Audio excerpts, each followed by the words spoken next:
150 మంది అవుతారు కదా, 150 మంది అవుతారు. మొత్తం లెక్క పెడితే 40 మంది లేవు. మిగతా 110 మంది ఎక్కడ అంటే వారు తినుము తాగుము సుఖించుమనే స్థితిలో ఉన్నారేమో. ప్రియమైన దేవుని బిడ్డరా, సమయం పోయిన తర్వాత నువ్వెంత కొట్టుకున్నా ప్రయోజనం లేదు. ఈ ఆత్మకు న్యాయం చేయాలి.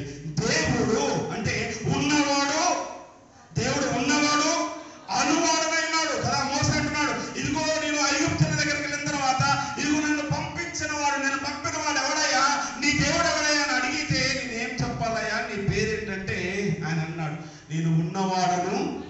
హల్లెలూయా, హల్లెలూయా. ఉన్నవాడు అనువాడు నిరంతరము కూడా ఏకరీతిగా ఉండేటువంటి దేవుడు, ఏకరీతిగా ఉండే దేవుడు ఆయన. నిన్న నేడు కాలములు గతించిపోయినా, మనుషులు అంతరించిపోయినా, ఈ యొక్క దేశము కూడా అంతరించి ప్రపంచమే కనుమరుగైన దేవుడు నిరంతరము ఏకరీతిగా ఉండే దేవుడు. దేవుడు మన చేతులెత్తి దేవుడు మనం పరిచాము. హల్లెలూయా, హల్లెలూయా, హల్లెలూయా. ప్రియమైన దేవుని బిడ్డలారా, దేవుడు ఇంత ఉన్నతమైన దేవుడు, అన్ని నామముల కంటే పై నామము కలిగినటువంటి వాడు. ఆయన అద్వితీయుడు కదా, ఆయన అద్వితీయుడు, ఆయన ప్రోక్షుడు, ఆయన ఆరాధనీయుడు, ఆయన ఆరాధనీయుడు. అందుకనే ఆయన ఉండే స్థలంలో ఎలా ఉందంటే కోటాను కోట దూతలతో నిత్యము కొనియాడబడుతున్నాడు. యెషయా గ్రంథము 6వ అధ్యాయం మొదటి నుండి 6 వచనాలు, మొదటి 6 వచనాలు, మొదటి 8 వచనాల వరకు కూడా కెరూబులు షెరూబులు అక్కడ ఉన్నాయట. ఒక్కొక్క కెరూబుకు 6 రెక్కలు ఉన్నాయట.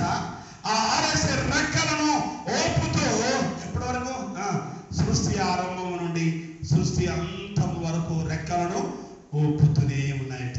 ఏమని? దేవుడు పరిశుద్ధుడు, పరిశుద్ధుడు, పరిశుద్ధుడు, పరిశుద్ధుడు అని ప్రతి కాలములతో దేవుడు మహిమపరుస్తున్నాడు. హల్లెలూయా. మనం ఆరాధిస్తాం కదా, మనం పాట పాడితే అందరు వినాలి, అంతేనా? మనం పాట పాడితే అందరు వినాలి. ఎవరైనా పాట పాడితే మనం అసలు వినం. ఇది మన స్వభావం, మన ఆరాధన, అంతేనా? చేతులెత్తి దేవుడిని మహిమపరచండియా అంటే ఒక చెయ్యి ఎత్తుతాడు ఒక ఆయన, రెండో చెయ్యి పారేస్తాడు ఒక ఆయన, ఇంకొక ఆయన సగం చేతులు ఎత్తుతాడు. హల్లెలూయా. ఎత్తకపోతే అయ్యగారు ఎత్తుతాడు, ఈయన సగం చేతులు ఎత్తుతాడు ఒక ఆయన.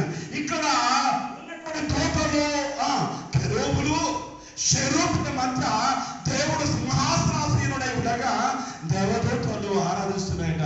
దేవుడు దేవుడు పరిశుద్ధుడు, పరిశుద్ధుడు, పరిశుద్ధుడు ప్రతికారముల ద్వారా ఏమంటున్నాడు మగ? ఆయన మహిమతో నిండి ఉన్నాయట. హల్లెలూయా, హల్లెలూయా. దేవుడు ఆయన శక్తి, ఆయన గొప్ప దేవుడని, ఆయన ఈ యొక్క సృష్టిని నడిపించగలిగినటువంటి మహోన్నతుడని అది గుర్తెరిగి ఆరాధిస్తున్నాయి. దేవుడు అంటే ఎవరు తెలుసుకున్నాం.